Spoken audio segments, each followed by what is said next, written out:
Our annual family visit to my grandma's hometown was always a cherished tradition. We adored the place, but it had one unsettling aspect. My grandma's brother's wife. She was an unkind and territorial woman, which meant we usually opted to stay at a hotel. This year was no exception. Upon our arrival in the town, we checked into our familiar room. We had brought some ramen with us for a quick meal, but our room didn't include a kitchen. Fortunately, there was a communal kitchen downstairs.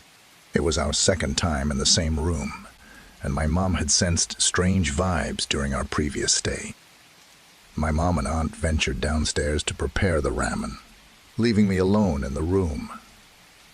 My mom mentioned feeling a peculiar vibe, not necessarily malevolent.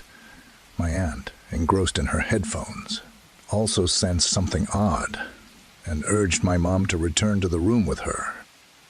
I paid little attention to their unease as I engrossed myself in my drawings. Suddenly, my mom and aunt rushed back upstairs, and I, bewildered, inquired about the reason for their haste. They explained that the vibes had intensified and become disconcerting. We eventually retired for the night, with my cat fixated on the room's door. Despite the eerie atmosphere, sleep eventually overcame us. The next morning, as we prepared to leave the hotel, my aunt decided to confide in the janitor about the unsettling experience. To our astonishment, the janitor revealed that the original owner of the house was a ghost, but not a malevolent one. The spirit simply wandered the premises, which was simultaneously fascinating and spine-chilling. When I was younger, I used to experience frequent episodes of sleepwalking. It wasn't anything too extreme.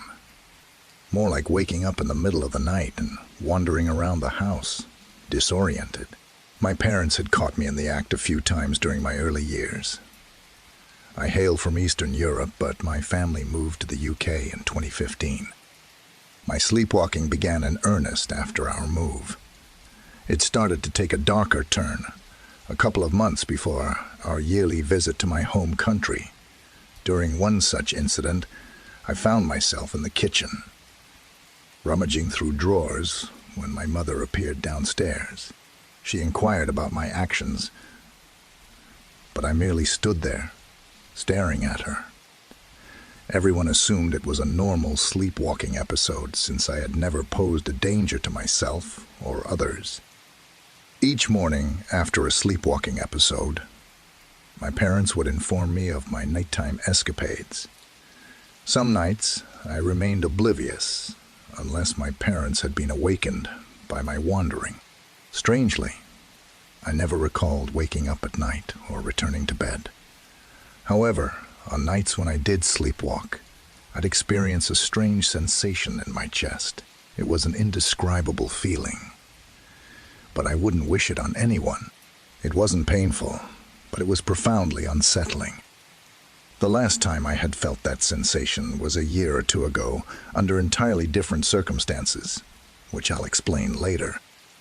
Typically, my siblings and I would visit our grandmother and cousins while our parents remained in the UK.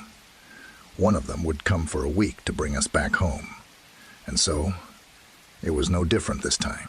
I'd grown up listening to tales of curses and peculiar occurrences, but I never thought I would become a part of such a story.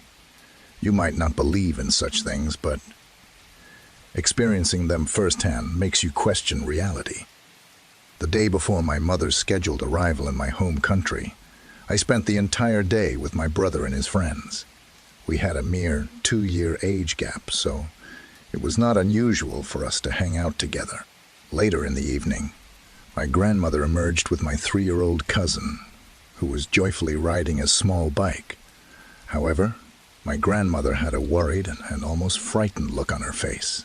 I asked her what was wrong, but she brushed it off, not wanting to trouble me. Little did I know that her concerns would soon be laid bare. Upon our return home that night, my brother and I were asked to sit down for a talk with my grandmother. My initial thought was that I had done something wrong, and she had discovered it. I wish I had been right. She began telling me about how my young cousin had been playing around with a marker between the gaps of our living room furniture when he pulled out a tightly wound piece of hair. The only way to describe it would be to imagine taking the hair from a hairbrush and tying it into a small ball. Intriguingly, my grandmother believed it to be a curse and tried to burn it. She explained that if the hair burned or melted, hair burns while artificial hair from dolls and wigs melts.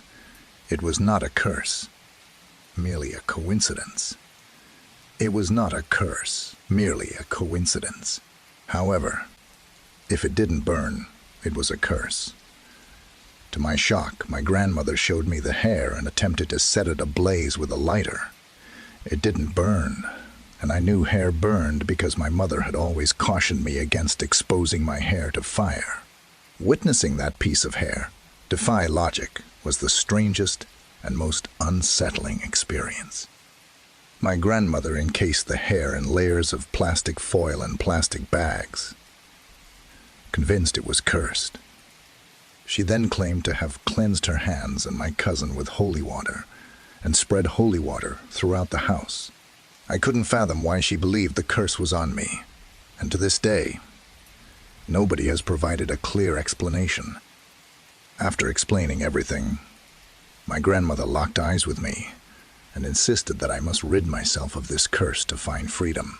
Young as I was, this sent shivers down my spine, and that night I couldn't sleep, startled by every small noise, especially since my mother was flying in the next day. I'll never forget the look on my mother's face when my grandmother showed her the piece of hair. It was as though she had seen a ghost, but nobody would divulge why this was so alarming or why everyone was so apprehensive. The following day, my mother and brother remained at home, while my grandmother, my little cousin, and I went to a nearby river. My grandmother issued strict instructions. Take your cousin's hand and keep walking. Whatever you do, and whatever you do, and whatever happens, don't turn around. I followed her instructions diligently, and my cousin, who was usually energetic and talkative, remained eerily silent, not once breaking his gaze or turning around, despite being just 3 years old and typically quite curious. I've always prided myself on being a staunch skeptic when it comes to the supernatural and the inexplicable. But there was one eerie incident that defied all logic, and it continues to haunt my thoughts to this very day. I've never shared this story with anyone, but its memory still sends shivers down my spine. It happened on a bone. Chilling October night, with Halloween looming on the horizon. I had recently relocated to the city in pursuit of job prospects, and my new apartment was nestled in a well-kept, secure community, surrounded by a dense forest. The street lamps offered feeble illumination, and a crisp wind whispered through the trees. It was the sort of neighborhood where nothing out of the ordinary should ever occur. In an attempt to acquaint myself with the surroundings, I embarked on an apprehensive stroll. I savored the silence of the still streets, relishing the cool breeze as it brushed against my skin. But as I turned to retrace my steps back to my apartment, a chilling sight awaited me. There, beneath a flickering street lamp, stood a tall man. He was clad in a tattered suit, his disheveled attire and battered shoes implying a prolonged period of disorientation.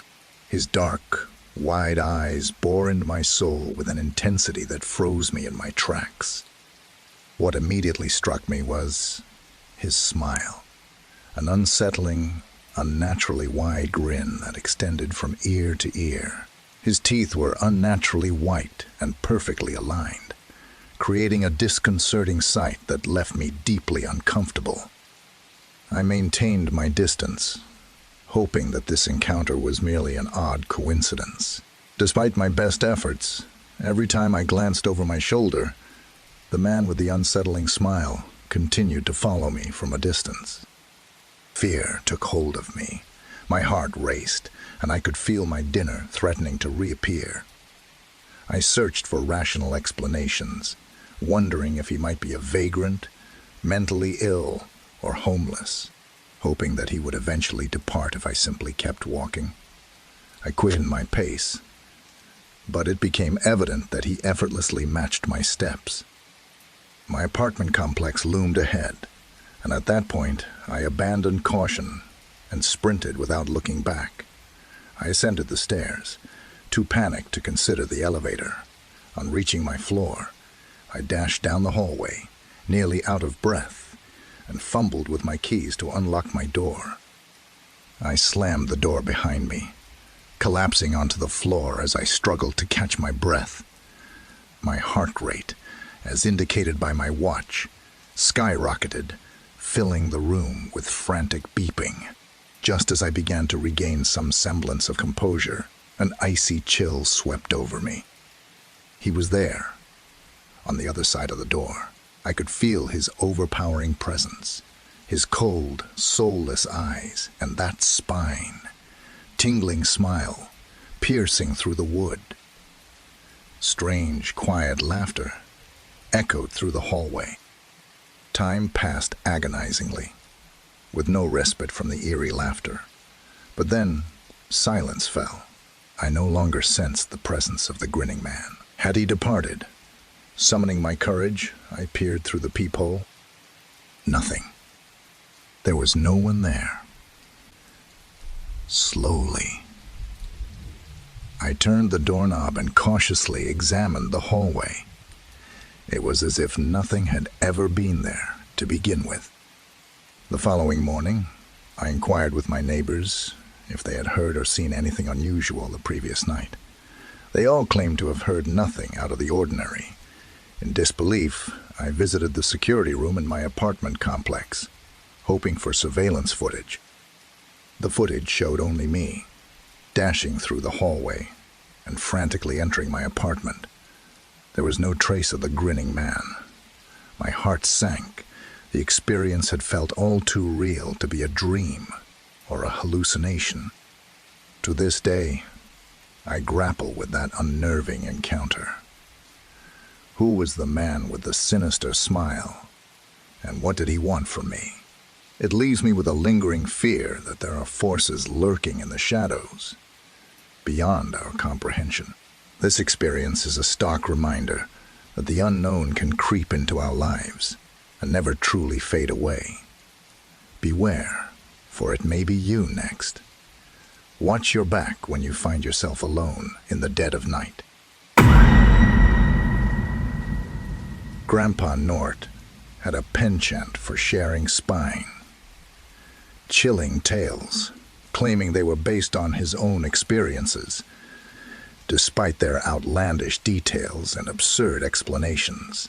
Among us, my younger brother Neil was particularly susceptible to his yarns, always on edge at the mere mention of the word Skinwalker. The mere utterance of that word sent shivers down his spine, causing him to quiver and chatter his teeth as if he'd been afflicted by both hypothermia and frostbite simultaneously.